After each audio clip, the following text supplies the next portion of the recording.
साथियों राम राम। मेरा YouTube channel all in one ज्ञान प्लस में आप सभी का स्वागत है। आज का कहानी का शीर्षक है कि रामायण की रचना किसने और कैसे की। ये कहानी इसी पर आधारित है। तो इस कहानी को सुनने से पहले अगर आप अभी तक मेरे चैनल को लाइक और सब्सक्राइब नहीं किए हैं तो प्लीज़ आप सभी लोगों से मेरा निवेदन है कि आप मेरे चैनल को एक लाइक और सब्सक्राइब जरूर कर दें। तो चलिए आज के कहानी को शुरू करते हैं। एक ऐसा प्रचलित कहानी महर्षि वाल्मीकि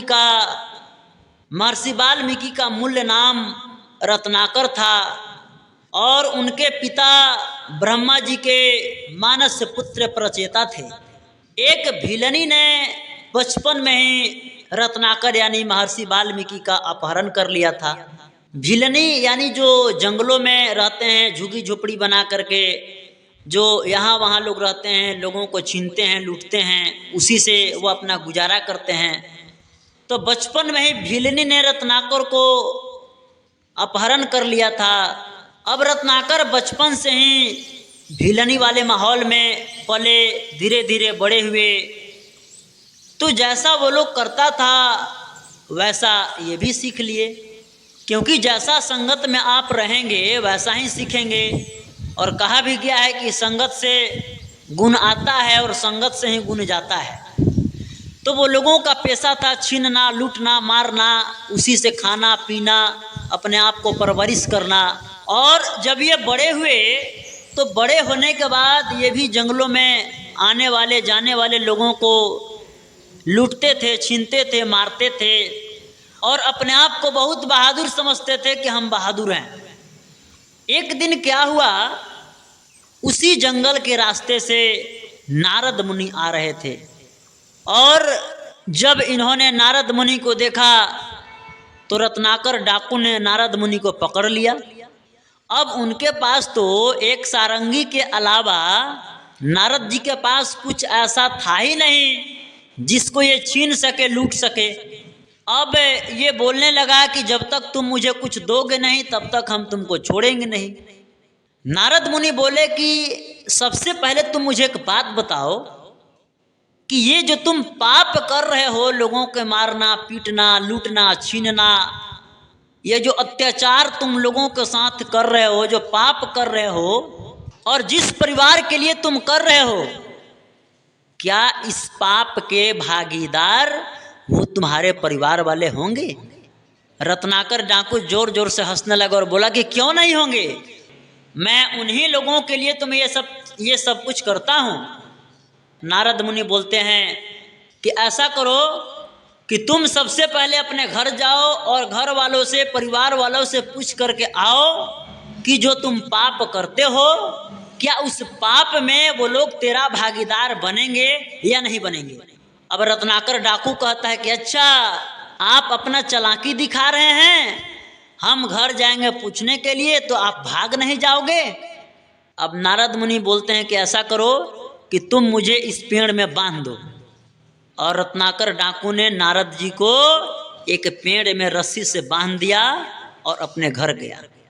घर जाने के बाद अपने घर परिवार वालों से सवाल किया, पूछा कि मैं जो छीन करके, लूट करके, चाहे किसी भी तरह से जो ले करके आता हूँ, आप लोगों को खिलाता हूँ, यानी मैं जो पाप करता हूँ इस पाप का फल जो होगा उसमें आप लोग भागीदार बनेंगे ना।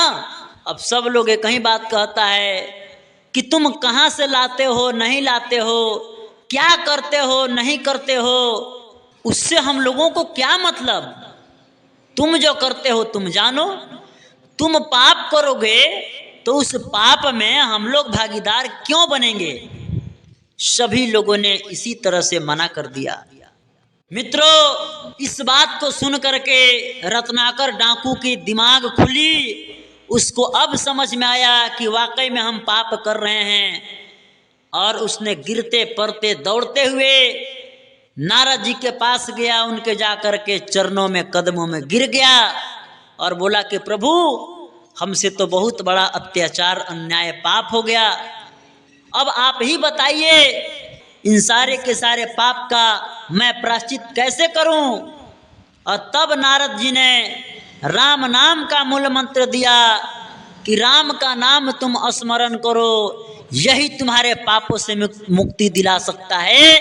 इसके अलावा दुनिया में तुम्हारे पापों से मुक्ति के लिए कोई चीज नहीं है।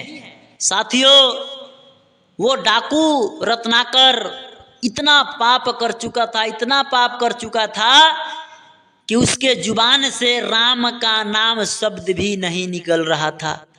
तब जाकर के नारद मुनि ने कहा कि अगर तुम राम का नाम नहीं ले सकते हो तो मरा मरा बोलो। जब तुम मरा मरा बोलोगे तो उसका उल्टा राम राम हो जाएगा, यानी मरा मरा मरा मरा मरा उसका अपोजिट यानी उल्टा राम राम हो जाएगा।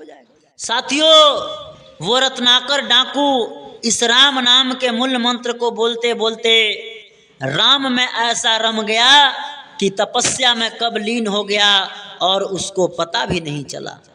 तपस्या करते करते बरसों बीत गया, उसके शरीर में दीमक लग गए, घास उग गया, बाम पड़ गई, लेकिन उसको मालूम ही नहीं चला।